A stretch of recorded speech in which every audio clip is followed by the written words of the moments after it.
इनको मरने के बाद ही केवल भक्ति का लाभ मिलता है या जीवन काल में भी कुछ लाभ मिलता है? ध्यान से समझिए।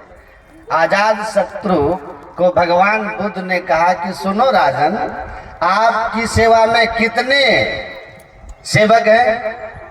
कितने सेवक हैं? उन्होंने कहा 500 दास दासियां हैं। कहा उसमें से कोई एक दास आपका ये निश्चित कर ले कि अब हम आपके यहाँ नौकरी नहीं करेंगे। ये भी अलगे महापुरुष। तो कोई ये दास निश्चित कर ले कि अब हम आपके यहाँ नौकरी नहीं करेंगे, राजा की हम नौकरी नहीं करेंगे, आपका कोई दास निश्चित कर ले।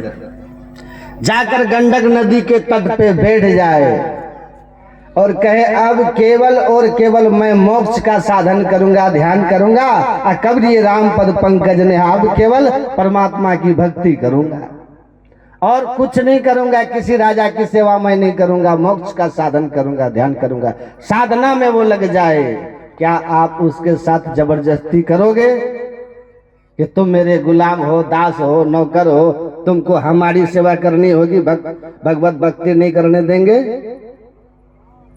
देखिए, आजाद शत्रु ने कहा मोक्ष मार्ग पर निश्चित निर्णय करके जो एकदम लग गया है, ऐसे आत्म सुख प्राप्त करने वाले, मोक्ष प्राप्त करने के दृढ़ निश्चयी भक्त का मैं तो उल्टा सेवा करूंगा, उसके भोजन आदि की मैं व्यवस्था करूंगा ताकि वह अच्छी तरह से भक्ति करे और मुझे उसकी भक्ति का कुछ पुण्य प्राप्त हो जाए।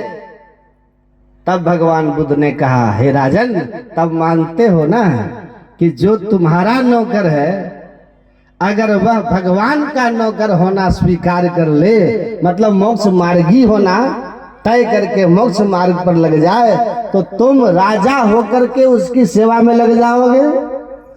तो भक्ति का लाभ जीवन काल में भी है या नहीं, बताओ?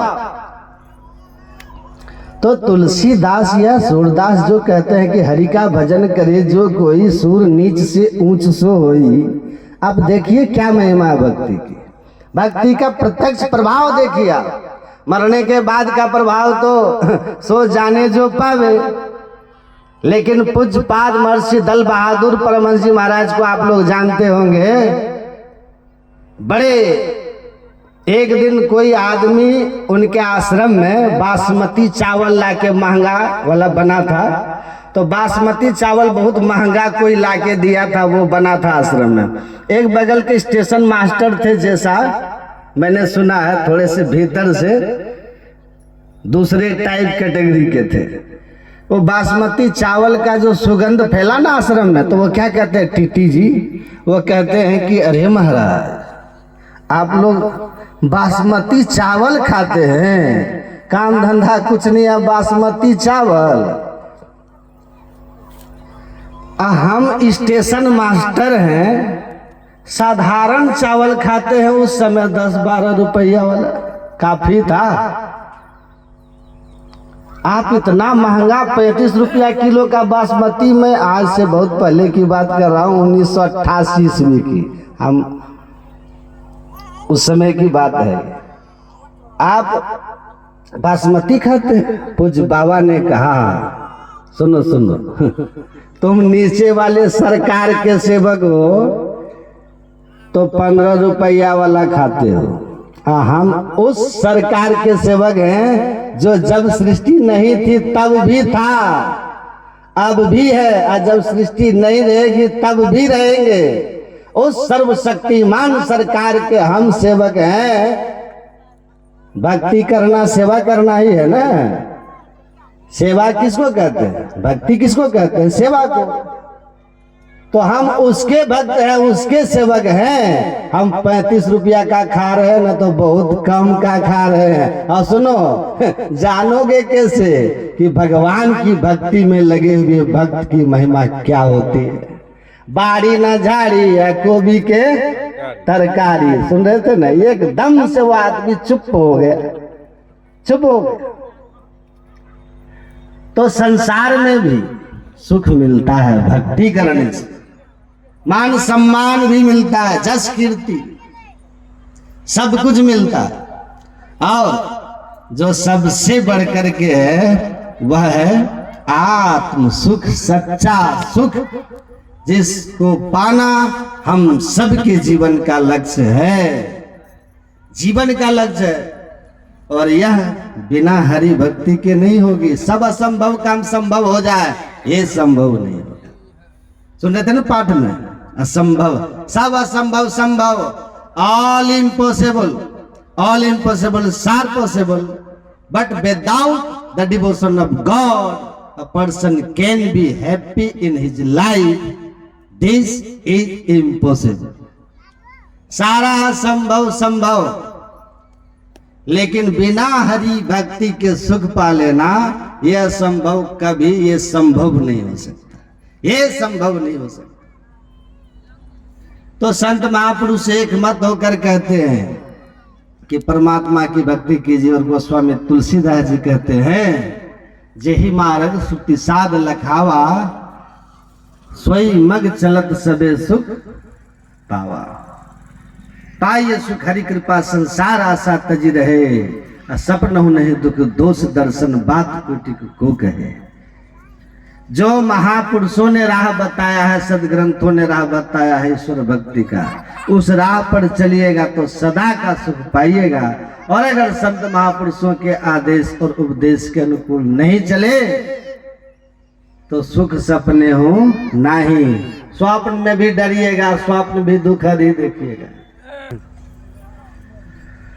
श्री सदगुरु महाराज की स्वप्न में भी डरिएगा, स्वप्न भी दुखद ही देखिएगा, भक्ति नहीं कीजिएगा। तो ध्यान और सत्संग, ईश्वर की भक्ति सबको करना चाहिए। मुझे याद है कुछ दल बहादुर बाबा एक बार कह रहे थे कि भक्ति, ध्यान, सत्संग जो नियम से करते हैं उनका संसार इसलिए भगवान संवारते हैं ताकि नास्तिक जो लोग हैं ना वो देखे और समझे कि ईश्वर के भक्ति करोगे तो संसार में वृद्धि होगी। क्योंकि भीतर की वृद्धि तो केवल हम अनुभव करते हैं ना ध्यान में, अब बाहर का विकास ये संसार का नास्तिक लोग देखता है। इसीलिए भगवत भक्ति का जो लाभ है वो बाहर भी दिखाई देता है, अंतर भी उजाला होगा अब बाहर भी उजाला होगा। बाबा देवी साहब ने लिखा है बाल के आदि उत्तर के अंत में कि भगवत भक्ति करने वाले को अंतर बाहर दोनों तरफ उजाला होता है। अंतर का उजाला तो जो सत्संगी है वो समझते हैं कि बंद कराए पलक पट को कहे बाहर में तो मत भटको। आपके अंदर में जो अंधकार है यह अंधकार का पट हट जाता है और अंतः प्रकाश हो जाता है। बाहर में उजाला क्या है? बाबा देवी साहब ने कहा बाहर में धन दान जस कीर्ति सम्मान ये सब बढ़ता है, ये बाहर का उजाला है। ताकि बाहरी उजाला ये संसार को दिखे कि भक्ति की महिमा क्या है। तो निष्ठा पूर्वक अगर भक्ति करोगे तो आपकी मुक्ति तो होगी ही, साथ ही साथ संसार में भी अर्थ धर्म काम मतलब सुख भोग इन सब की प्राप्ति हो जाए, सबकी प्राप्ति हो जाए। नहीं तो हमको बहुत लोग मिलते हैं एकदम जवान जवान लोग और केवल धन कमाने के अतिरिक्त भगवान भक्ति भजन सत्संग इन सब के लिए एक क्षण फुर्सत नहीं।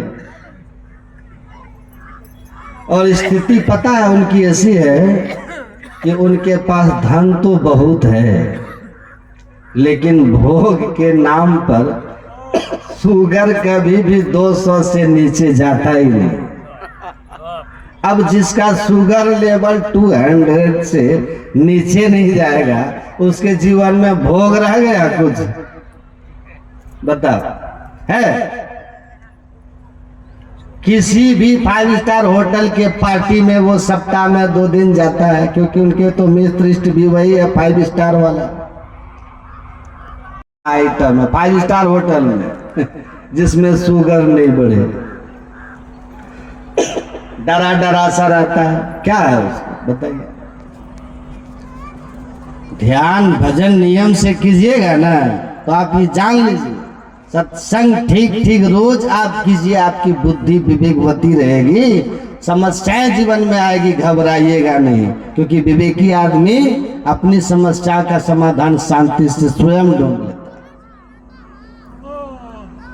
हमारी किसी समस्या का समाधान नहीं है तो हम बड़े आदमी के पास जाते हैं ना, जिनको ज्ञान ज्यादा है, तो वो हमको सलाह देते हैं। आपका ही ज्ञान का स्तर इतना ऊंचा हो कि कोई समस्या आए और उसका समाधान आपको पता हो तो आराम से फिर सो जाइएगा, क्योंकि समाधान आपको मालूम है। सुबह उठेंगे, ऐसा करेंगे, काम खत्म। जब समाधान नहीं मिल रहा है तब फिर नींद नहीं आएगी, और नींद नहीं आएगी तो बीपी बढ़ेगा, है ना। नींद नहीं आने से बीपी बढ़ेगा, माथा भारी भारी रहेगा, उसके बाद डायबिटीज, और जब डायबिटीज आ गया, ब्लड प्रेशर बढ़ गया, तो उसके बाद तो तीसरा ही काम होता ना, हार्ट अटैक। अब एक आध बार हार्ट अटैक हो गया, बच भी गए तो थर थर कांपते हुए दुनिया में जिएंगे। अब घर वाले भी आपके डरे डरे जिएंगे। ध्यान सत्संग कीजिएगा, विवेकी रहिएगा। ध्यान करने से बीपी लो, ध्यान करने से बीपी लो, दिमाग शांत। जिसके जीवन में टेंशन नहीं है उसको काहे शुगर होगा जी? शुगर खाने से थोड़ी होता है, शुगर टेंशन से होता है। हाँ, ध्यान करोगे, सत्संग करोगे, टेंशन ही नहीं आएगा। All tension without any tension is called meditation. तो जो मेडिटेशन करेगा तो विदाउट टेंशन हो जाएगा, और मेडिटेशन करेंगे ही नहीं तो क्या होगा? क्या होगा आपका? छोटी छोटी समस्या में टेंशन हो जाएगा तो बीमारी होगी। हमारे घर में आजकल हर चीज सेट मिलेगी आप, क्योंकि बुद्धि है ना सबके पास, तो हर चीज सेट मिलती है। बैठने के लिए सोफा सेट सबके घर में है कि नहीं? देखने के लिए टीवी सेट सबके घर में, गले में पहनने के लिए गोल्डन सेट, किसी के घर में डायमंड सेट। डायमंड में तो आर्टिफिशियली आते हैं आजकल। बैठने के लिए सोफा सेट है, देखने के लिए टीवी सेट है, गले में पहनने के लिए गोल्डन सेट है, एक साथ भोजन करने के लिए डिनर सेट है, बाकी सब सेट है, पर माइंड अप सेट है। इसलिए आए दिन लोग रोज मिलते रहते हैं, बोले महाराज मेरा मूड ठीक नहीं है, मन परेशान है। क्यों? बोले सब सेट होने के बाद भी ये सेट नहीं हुआ तो घर में शांति मिलने वाली नहीं है। और ये कहां सेट होगा? बोले सत्संग में। सत्संग बिनु सत्संग विवेक न होई, पर राम कृपा बिनु सुलभ न सोई। बिना सत्संग के विवेक नहीं होता, पर विश्वास मानिए भैया, बिना भगवान की कृपा के ये सत्संग भी नहीं होता। ये इतने सारे लोग बैठ करके भगवत चर्चा सुन रहे हैं, ये कोई साधारण बात नहीं है। ये कब मिलता है? बोले जब भगवान कृपा कर देते हैं। ध्यान सत्संग कीजिए, मस्त रहिए, जीवन में मस्त रहिए, मस्त। तो विवेक जब होगा, मति रुचि प्राण प्रतिशोभ जे प्रेम परमात्मा में होगा, तो अपने आप आपका संसार भी समझ जाएगा, संसार भी समझ जाएगा। जीवन का असली आनंद वही लेता है जो आदमी नियम से ध्यान और सत्संग करता है। अरे तो आप धनवान हो जाइएगा, आप ऊंचे पद वाले हो जाइएगा, लेकिन आप आनंद वाला नहीं हो सकिएगा। जीवन का आनंद अगर चाहिए तो सत्संग और ध्यान कीजिए, भक्ति कीजिए, इसको नियम पूर्वक कीजिए। तो इसलिए कहा मुद मंगल में संत समाजू, जो जग जंगम तीरथ रहा। ये जो चलता फिरता हुआ तीर्थराज प्रयाग सत्संग है, ये हमारे आनंद और कल्याण की जड़ है। इस आनंद और कल्याण की जड़ रूपी तीर्थराज प्रयाग में हो प्रेम से सुनिए, समझिए, डुबकी लगाइए, तो आप देखिए आपका जीवन आनंद और कल्याणमय हो जाएगा। इस लाइन को एकदम कंठस्थ करके आप लोग याद कर लीजिए, इसको रोज घुमाइएगा दिमाग में। यहाँ से ये लेके जाइए कि मास फागुन मस्त हो के किए बहुत बनाव हो, ऊंचे महलन जड़ित मणिगण सुख तब हो नहीं पाओ, कुल भलरु रूप भलरु तिरिया भल पायो सही, सुख तब हो ना मिले बिनु ध्यान के सपनों को। मतलब संसार की सारी व्यवस्था आप कर लीजिए, लेकिन अगर सत्संग और ध्यान आप नहीं करते हैं एकदम नियम से समय निकाल कर, तो आप सुखी नहीं हो पाइएगा। जीवन में आपको शांति नहीं मिलेगी, और जिसके जीवन में सुख और शांति नहीं है उससे बड़ा दरिद्र दुनिया में कोई नहीं। सबसे बड़ा दरिद्र आदमी हुआ जिसको सुख शांति नहीं। तो सत्संग से गुरु महाराज जी कहते थे, धरती से जैसे अनेक तरह के फल फूल अन्न आदि उपजते हैं, हमें जिससे सुख मिलता है, तृप्ति मिलती है, उसी तरह सत्संग ऐसा है जिसको नियम से करते रहेंगे, अंदर बाहर दोनों, धर्म कथा बाहर सत्संग, अंतर सत्संग ध्यान अभंगा, तो आपका लोक और परलोक दोनों सुखमय शांतिमय आनंदमय हो जाए। तो जीवन में सुख शांति आनंद आ जाए, अर्थ मिल जाए, धर्म भी मिल जाए, शुभ भोग भी मिले और मोक्ष मिल जाए, इससे अच्छा वृक्ष और क्या होगा। तो सत्संग का वृक्ष लगाइए और लगा के इसको ठीक से संभालिए, इसमें ठीक ठीक पानी खाद डालिए, समय समय पर निराई वगैरह करते रहिए, है ना। तो आपका जीवन आनंद आनंद हो जाएगा, और नहीं तो मोक्ष अंत में फलित हो जाएगा। तो उत्तरी पड़ियो तम माहे पीव निशब्द में, याते पड़ गए दूर चलो निशब्द में। तुम अंधकार में आ गए हो, परमात्मा निशब्द में है, और ये जो अंधकार में तुम आ गए हो ना, असार गाढ़ अंधार घट में तात दुख अपार है। तो उतर पड़ियो तम माहे पीव निशब्द में, ये जो निशब्द से हम लोग अंधकार में आ गए हैं, यही अंधकार में आने से गुरु महाराज कहते सारा दुख का कारण है। हमर कहते हैं शाश्वत धाम से भैया मृत लोक में आ गए हो, जहाँ दैहिक देवी भौतिक ताप सताते हैं, आवागमन सताता है, मृत्यु का भय हमेशा पीछा कर रहा है, और ऐसे दुखालय में आकर आप शाश्वत सुख चाहते हो, यही तुम्हारे दुख का कारण है।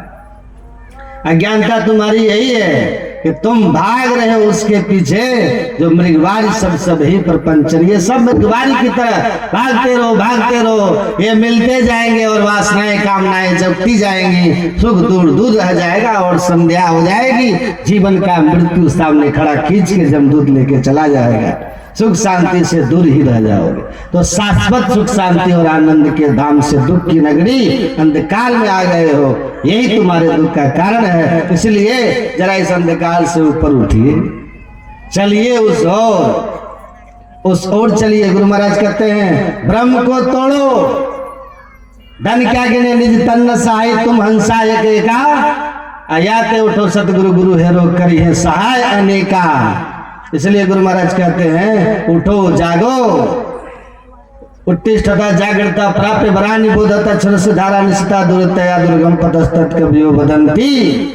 अरे अविद्याग्रस्त लोगों उठो, अज्ञान निद्रा से जागो, श्रेष्ठ पुरुष संत के समीप जाओ, वो बताएंगे तुमको कि किस तरह से अंधकार से ऊपर उठोगे, वो रास्ता तुम्हारे अंदर है। बड़ा ही सूक्ष्म और तीक्ष्ण मार्ग है, बिना संसद गुरु की कृपा से न कभी कोई जाना है न कभी कोई जान सकता। बिन दया संतन की में ही जानना इस राग को हुआ नहीं, होता नहीं, वह होनारा है नहीं।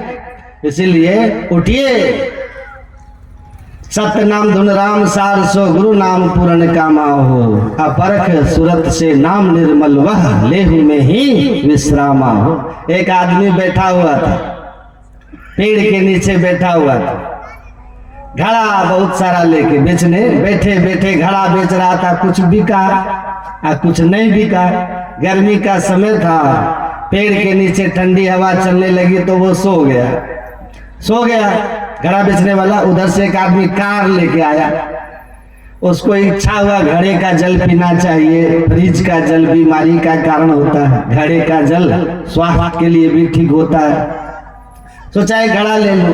कार रोक करके आया तो देखा कि आदमी एकदम खराटा मार रहा है, पेड़ में सट कर। उसको जगह जी उठो उठो उठो, तो वो उठा। कहा क्या बात है, बोलिए। कहा क्या कर रहे हो? कहा क्या करेंगे, घड़ा बेच रहे हैं। कहा ऐसे घड़ा बेचता है? तो कहा कैसे? कहा तुम तो खराटा ले रहा। तो कहा तो घड़ा कैसे बेचे, सो बताइए ना। तो कहा कि घड़ा जब कोई आए जाए तो उसको रोक के कहो, उसको कहो कि आइए आइए आइए घड़ा लीजिए। ये घड़ा जो है शीतलता प्रदान करता है, जल की गुणवत्ता बढ़ाता है। 4 गिलास के बराबर इस एक गिलास में, इस घड़े के ठंडा जल में प्यास बुझाने की क्षमता है। इसकी तारीफ बढ़ाई करोगे तब ना लोग लेगा जी। तो ये आदमी भी वैसे नहीं था। क्या तो इससे क्या हो जाएगा, इससे क्या हो जाएगा? तो कह रहे उससे क्या होगा, ज्यादा से ज्यादा तुम्हारा घड़ा बिकेगा, बहुत तुमको बहुत पैसा होगा। तो कहता फिर क्या करेंगे? तो क्या करेगा? अरे जब पैसा हो जाएगा तो गाछ के नीचे घड़ा बेचने की जगह एक बढ़िया सा तुम अपना टटरा बनवा करके तब घड़ा बेचना सुख शांति से। कहा अच्छा, तब उसके बाद क्या करेंगे? कहा और पैसा हो जाएगा ना, और पैसा जब हो जाएगा तो तुम ऐसा करना, कुछ सरकार से भी लोन लेकर घड़ा बड़े पैमाने पर उत्पादन करके कई शहर में दुकान लगा देना, मैनेजर रखना। क्या तब उसके बाद क्या करेंगे? उसके बाद अरे घर द्वार बना लेना, शादी विवाह कर लेना। अभी तो नौजवान हो, 10 साल में शादी विवाह कर लेना। कहा कि उसके बाद क्या करेंगे? कहा घर द्वार हो जाएगा, पत्नी हो जाएगी, 10 दुकान हो जाएगा, इनकम बढ़ जाएगा। उसके बाद और क्या? आराम करना। कहा तेरी क्या, वही तो कर रहे थे। क्या जगह? अरे वही तो कर रहे थे, जगाया क्या है?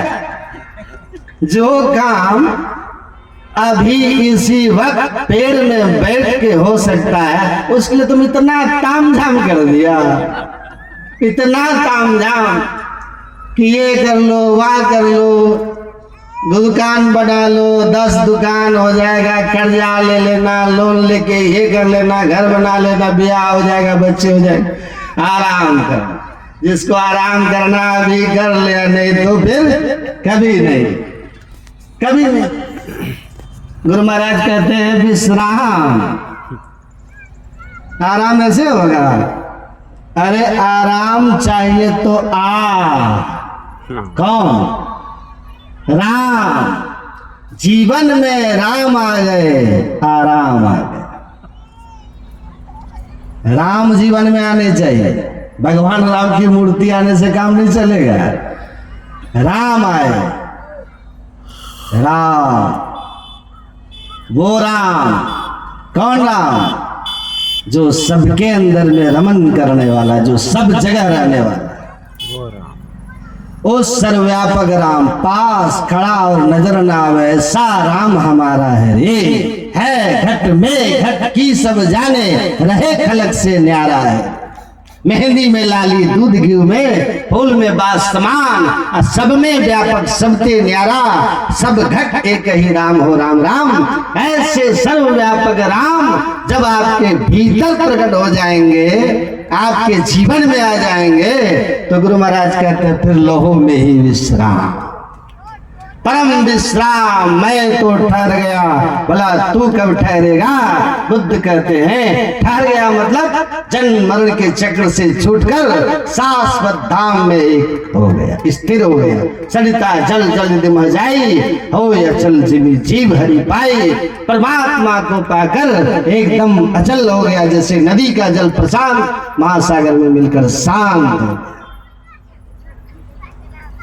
तब विश्राम अब अभी हो सकता है।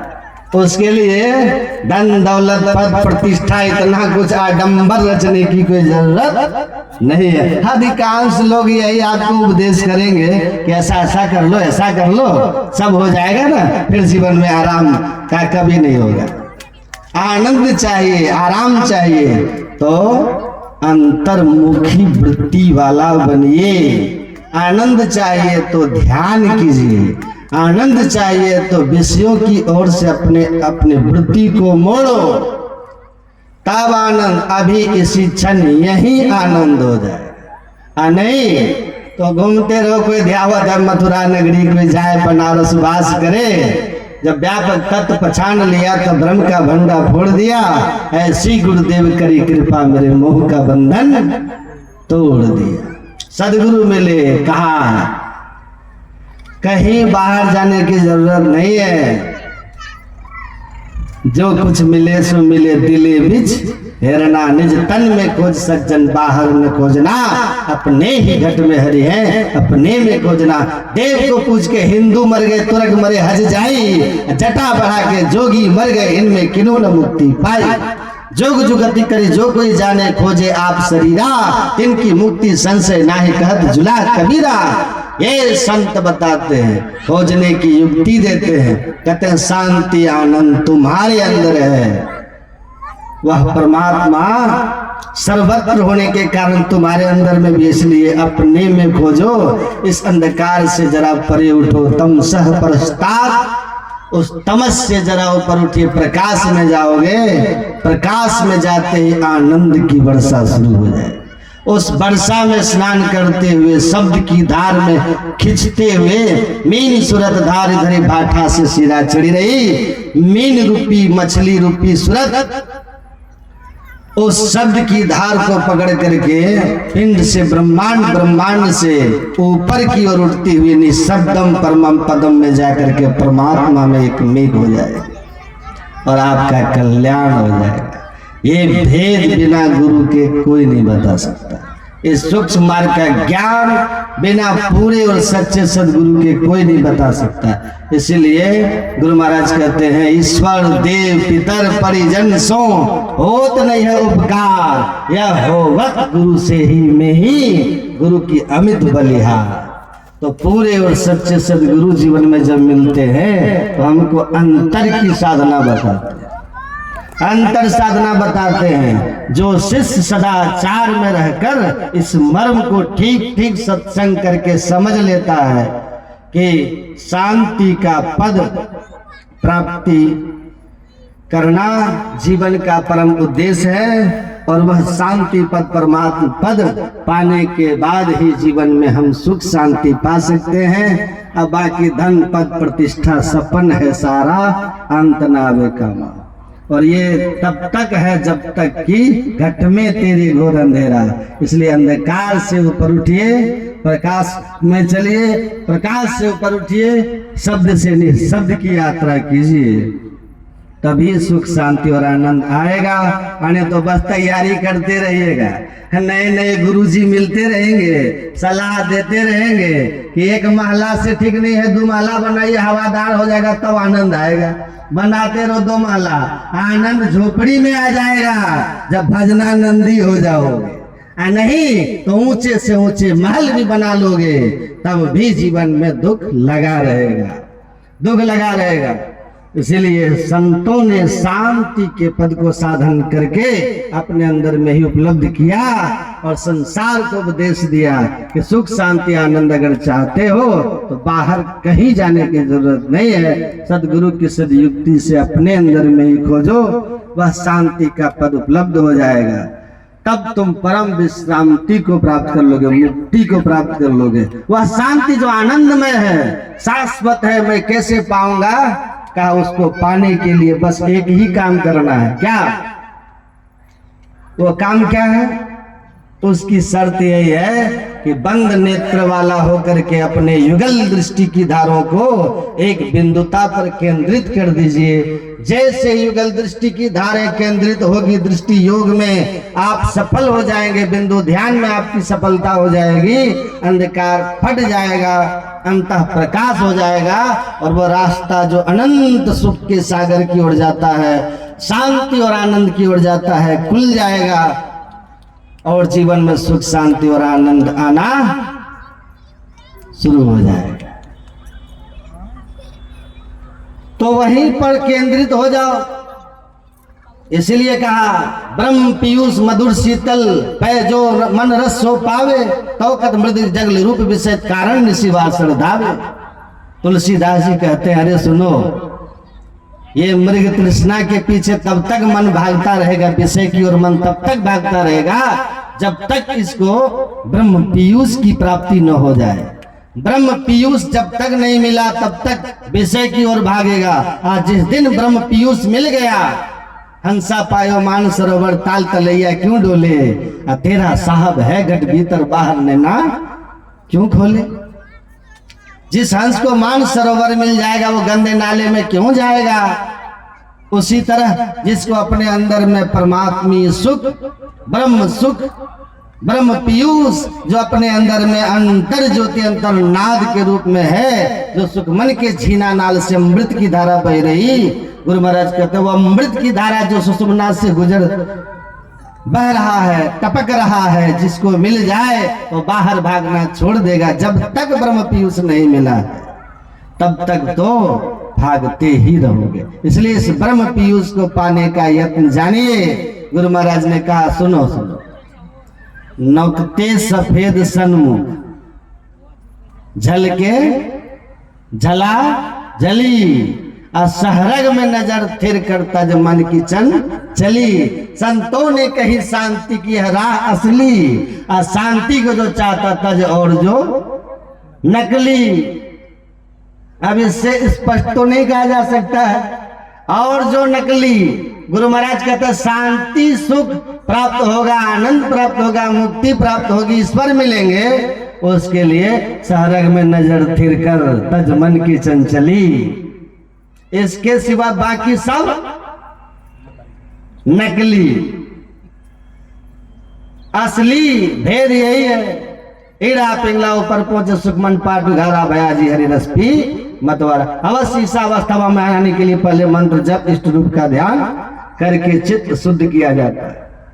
लेकिन मुक्ति का मार्ग यहीं से शुरू होता है कि जो ज्योतिनाद का मार्ग बनाया धरा जाए, तिल से लो धर जतन करो दिल से। तो खूब यत्नवान होकर के इस मार्ग पर चलिए। जो इस ज्ञान को जानते हैं ना वो महान। पूज्यपाद महर्षि संत सेवी परम जी महाराज गए थे एक विद्वान के पास, बड़े विद्वान ऋषिकेश। उन्होंने कहा, आपने भगवान कृष्ण की गीता पर बड़ी ऊंची ऊंची टीका लिखी है, उसमें भगवान ने नासाग्र ध्यान को बताया है, वो नासाग्र कहाँ है? तो उन्होंने ऐसे नाक पकड़ दिया। तो महर्षि संत सेवी जी महाराज ने कहा, चलिए यहाँ केवल विद्वत्ता है और कुछ नहीं है। असली नासाग्र, असली बिंदु शिव नेत्र सुषुम्ना कहाँ है? ये जहां पर भेद मिल गया वही असली भेद है, वही असली भजन भेद है, वही असली संत मत है, वही असली मोक्ष है। ये ज्ञान हो। इसलिए गुरु महाराज कहते थे, एक नाम का जप, एक रूप का ध्यान आप कहीं भी प्राप्त कर लीजिएगा, लेकिन ये बिंदु और नाद जिससे ब्रह्म पीयूष मिलता है, तृप्ति मिलती है, मुक्ति मिलती है, ईश्वर मिलते हैं, जन्म मरण का चक्र छूटता है, ये बिना परमात्मा की भक्ति के संभव ही नहीं है। इसलिए सच्चे गुरु मिल जाए तो लाखों मौनी फिरे लाखों बागंबरी, अर्धमुखी और नखी लाखों लोह लंगरी, लाखों जल में फिरे लाखों भभूत को जानते, अरे हारे पलटू जामे राजी राम सो कोई नहीं जानते। ये भगवत लगाने से, लंगोड़ी पहनने से, जटा बढ़ाने से, मुंडन कराने से, भेष बनाने से नहीं होगा। असली बात यही है कि नोकते सफेद सन्मुख झलके झला झली सरंग में नजर फिर कर ये सुषुम्ना का भेद जहां मिल गया, ज्योति बिंद और नाद की साधना जहां मिल गई, वही असली मुक्ति का मार्ग है, शांति का मार्ग है, आनंद का मार्ग है। जो इस तरह की साधना करते हैं तो उनको सही में राम के भक्त हैं, शिव के भक्त हैं, ईश्वर के भक्त हैं। और ऐसे ही लोग बिनु जो है क्या होते हैं, सही अर्थ में जो अभी आपने सुना कि शिव सुख सनकादिक नारद जे मुनि ब्रह्म विचार विशारद सब कर मत खगनायक एहा करिए राम पद पंकज नेहा। श्रुति पुराण सब ग्रंथ कहा है बिनु हरि भक्ति, क्या है श्रुति पुराण सब ग्रंथ कहा ही।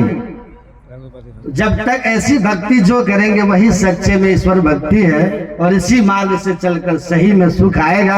अने तो भक्ति सब कोई करे पर भ्रम ना डरे, ब्रह्म जंजाल दुख द्वंद भारी, ब्रह्म चिन्हे नहीं ब्रह्म पूजत फिर ये के नैन क्यों फोरडारी।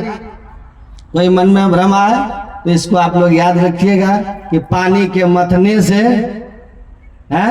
घी और बालू के मथने से तेल हो जाए, लेकिन बिना इस तरह की भक्ति किए हुए, ऐसी भक्ति किए हुए कभी आप जन्म मरण के चक्र से या फिर इंद्रियों की गुलामी से या फिर आप दुख से छूट जाओगे, यह बिल्कुल असंभव है।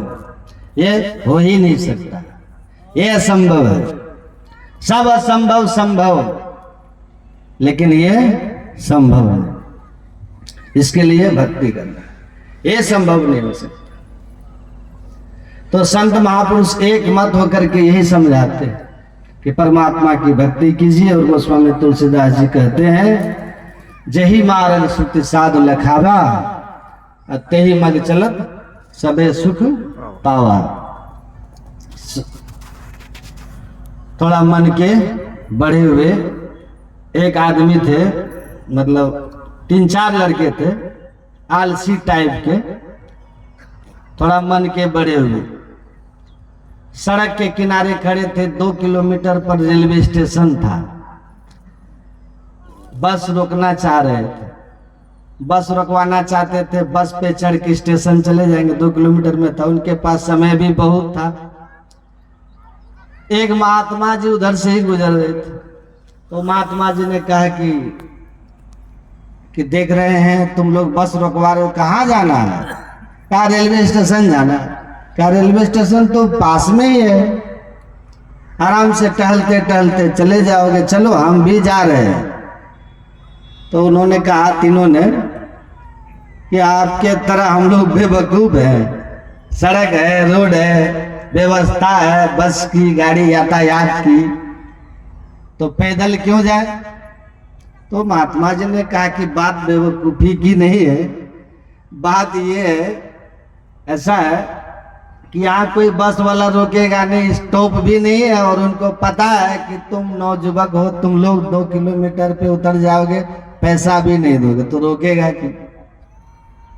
तो कोई समझदार बस वाला तो रोकेगा नहीं, बगल में है, ठंडी का समय है, चलो टहलते टहलते चले जाएंगे।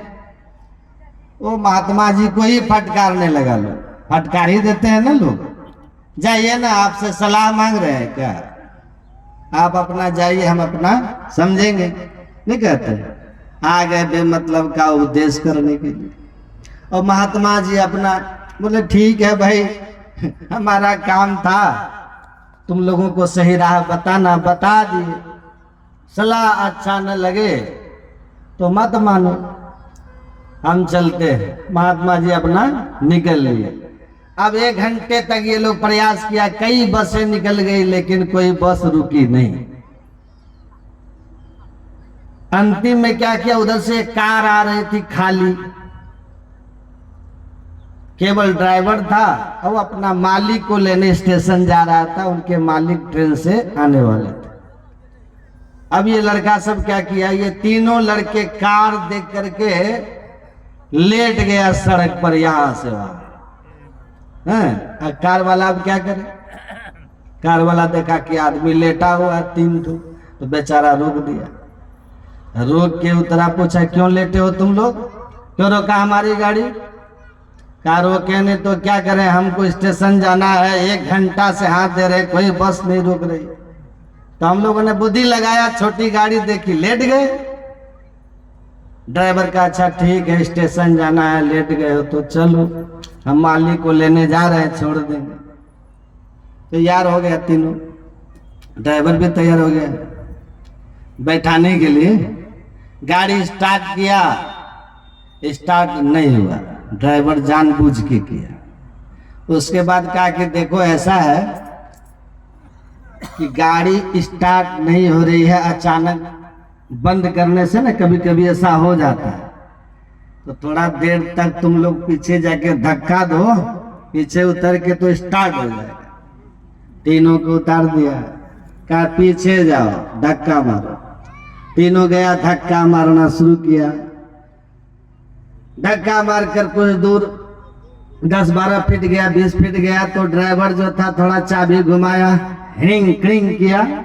उसके बाद गाड़ी को फिर बंद कर दिया, जानबूझ के स्टार्ट नहीं किया। ड्राइवर तो जानबूझ के कर रहा था। अब ये तीनों लड़का धक्का मार रहा, दे रहा, धक्का मारे जा रहा। आओ का था अब स्टार्ट हो जाएगा, अच्छा अब की स्टार्ट हो जाएगा, अच्छा अबड़ी स्टार्ट हो जाएगा, अबड़ी स्टार्ट हो जाएगा। धक्का मरवाते मरवाते 1 घंटा तक इनसे धक्का मरवाया, एकदम पस्त हो गया, पसीना से हाथ पैर सब एकदम से समझिए कि टूट सा गया तीनों थकावट से। ड्राइवर पूछा कि भाई तुम लोग को जाना कहाँ है, कहाँ जाना है? गाड़ी स्टार्ट कर दिया। जब एकदम थक गए, टूट गया तीनों, गाड़ी स्टार्ट किया ड्राइवर। कहा आप लोग को कहाँ जाना है? कहा स्टेशन। कहा सामने स्टेशन आ गया, चले जाइए। धक्का मरवाते मरवाते स्टेशन लेके चला आया। स्टेशन आने पर तब गाड़ी स्टार्ट करके कहा कि आ गया स्टेशन, जाइए, चल जाइए ट्रेन पर। अब ये तीनों मन में कह रहा है फिर आपस में कि भाई वो महात्मा जी का बात मान लेते न तो हंसी खुशी आराम से यहाँ तक आ जाते। उनकी सलाह नहीं माने, स्टेशन तो आए लेकिन हाथ पैर सब तोड़वाए, धक्का मारते मारते बर्बाद हो गए हम लोग, तबाह हो गए जी। इस देह का दर्द जब जब पुरवा चलेगा तब तब होगा, ये आफत बोल ले लिए हम लोग। तो महापुरुष लोग समझाते हैं कि सुख चाहते हो तो सूत्र याद रखो, राम नाम एक अंक है, सब साधन है शून्य, अंक गए कछु हाथ नहीं, अंक लगे 10 गुण। राम नाम एक का अंक 1, उसके जितने साधन दुनिया में है सुख के, मकान, दुकान, पद, पैसा, पत्नी, पति, बच्चा और जितना भी आपको लगता है इन सब वस्तुओं से सुख मिलेगा। टेलीविजन, कार, मोबाइल, है ना, कहते हैं जितने सुख के साधन है ना, ये सब का मान 0, ये शून्य है, 0। और परमात्मा की भक्ति 1 का अंक, 1 का अंक सबसे पहले लिखो, 1 लिख दीजिए, उसके ऊपर 0 लिखिए, तो 0 का मान कितना हो जाएगा? 10, और दूसरा 0 रख देंगे तो 100, तीसरा 0 रखेंगे तो 1000, चौथा 10,000, पांचवा 1 लाख, 10 लाख, है ना, 1 करोड़, 10 करोड़, 1 अरब, 10 अरब, 1 खरब बढ़ता जाएगा। तो 1 का अंक लिख करके 0 जितना दाहिनी ओर बढ़ाते जाओगे उस अंक का मान 10 गुना बढ़ता जाएगा। और 1 का अंक अगर मिटा दो तब 0 0 0 0 0 0 ही रह जाएगा। संत लोग कहते हैं ईश्वर की भक्ति 1 का अंक, सबसे पहले ईश्वर भक्ति। और तब सब साधन है सुन, धन पद पैसा पत्नी बच्चा कार मोबाइल जो कुछ भी है ये जीरो है। ये ईश्वर भक्ति करते हुए जीवन में ये सब साधन आएंगे तो आपका सुख 10 गुना बढ़ते जाएगा, और 9 भी आए तो भी आप ईश्वर भक्ति का सुख अपने आप में अनंत है।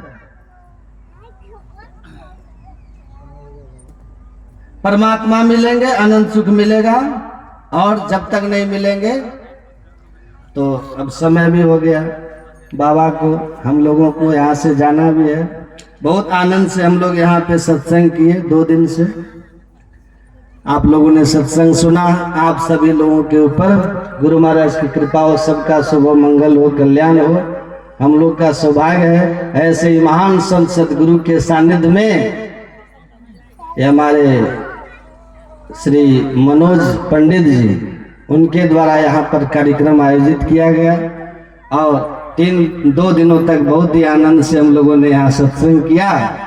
बहुत बहुत धन्यवाद देता हूँ हमारे यहाँ के जितने भी सहयोग करने वाले हैं, सत्यनारायण भंडारी जी और मनोज जी का जितने भी सहयोग किए सबका मंगल कल्याण हो। बोलिए श्री सदगुरु महाराज की।